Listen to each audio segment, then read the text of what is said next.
What if the Inca Empire, master builders of the Andes, didn't just look to the mountains, but to the endless ocean? What if they sailed to Asia? It's a thought that shatters our understanding of global history.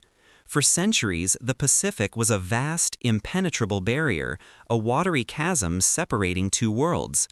But what if the Inca, with their sophisticated engineering and profound understanding of nature, pushed their incredible balsa rafts not just along the coast, but out into the deep blue, guided by currents and an insatiable curiosity?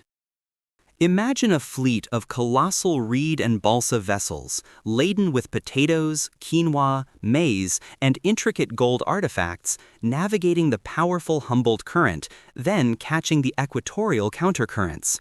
Against all odds, they survive, making landfall not in some Polynesian atoll, but on the shores of Southeast Asia, perhaps the Philippines, or even the spice-rich islands of Indonesia. The first contact would be monumental. The Incas, arriving from a world completely unknown, would encounter civilizations armed with iron, gunpowder, and sailing ships far beyond anything seen in the Americas. Yet the Inca bring marvels of their own: highly advanced agricultural techniques, unique crop varieties that could revolutionize Asian farming, and a social structure of unparalleled organization.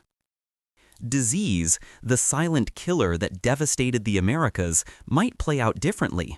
The Inca, arriving on foreign shores, would face new pathogens, but perhaps their smaller initial numbers and the sheer resilience required for such a journey would allow some to adapt. What if the agricultural bounty they brought, potatoes especially, proved more resistant to Asian blights, boosting food security across the continent?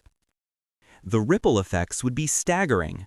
Asian metalworking, the wheel, gunpowder, and even writing systems would slowly make their way back across the Pacific.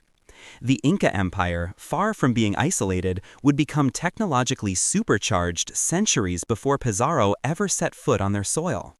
They wouldn't be meeting Europeans with stone tools and bronze weapons, but with iron, perhaps even rudimentary cannons, and a deep understanding of ocean travel. Consider the European age of exploration. When Columbus discovered the Americas, it was a pristine, isolated continent ripe for conquest. But in this alternate timeline, the Pacific is no longer a void. It's a bridge, a bustling trade route linking powerful American empires with the ancient kingdoms of Asia. Spain and Portugal, instead of finding defenseless riches, would encounter formidable, interconnected civilizations. The gold and silver of the Americas would already be flowing eastward, fueling Asian economies, creating a global market centuries ahead of our own history.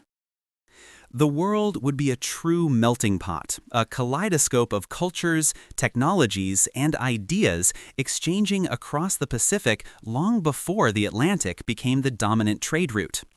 There would be no easy European dominance, no singular narrative of Western technological superiority. Instead, a truly multipolar world, forged not by conquest, but by the audacious journey of the Inca. This single, impossible voyage wouldn't just change history, it would create an entirely different world. What other history-altering scenarios lurk in the shadows? Subscribe now and join us as we explore the forgotten paths of time.